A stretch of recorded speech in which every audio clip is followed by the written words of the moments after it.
Hello friends, నేను మీ JD. Welcome to Bigg Boss updates. Bigg బాస్లో మెగా చీఫ్ కంటెండర్ టాస్క్లో బిగ్ బాసే బాగా గేమ్ ఆడుతున్నట్టు అనిపిస్తుంది హౌస్ మేట్స్ కంటే.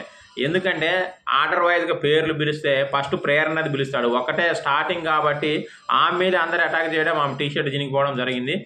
వై? బికాజ్ ఇప్పుడు 12th వీక్ నడుస్తుంది. 13th వీక్లో కనుక మెగా చీఫ్ అయితే సేవ్ అయితే డైరెక్ట్ 14th వీక్లోకి వెళ్ళిపోతారు. ఫైనల్ ఇంకా ఆల్మోస్ట్ ఇంకేముంది.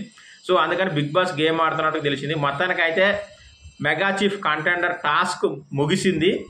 సో ముగిసి ఫైనల్కి ఎవరు వెళ్ళారు అనేది ఒక్కసారి చూద్దాము. దాని తర్వాత ఇంకా మెగా చీఫ్ టాస్కే ఉంటుంది. డైరెక్ట్గా కంటెండర్ టాస్క్ అయిపోయి మెగా చీఫ్ టాస్క్ ఉంటుంది.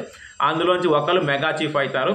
సో ఫైనల్ విషయానికి వస్తే మిగిలింది Prithviraj, tasty Teja and Yashmi Gowda and Rohini and Vishnupriya. ఈ 5గురు మిగిలారు. ఈ 5గురిలోంచి ఎవరు మెగా చీఫ్ అవుతారనుకుంటున్నారో గెస్ చేసి కామెంట్ చేయండి.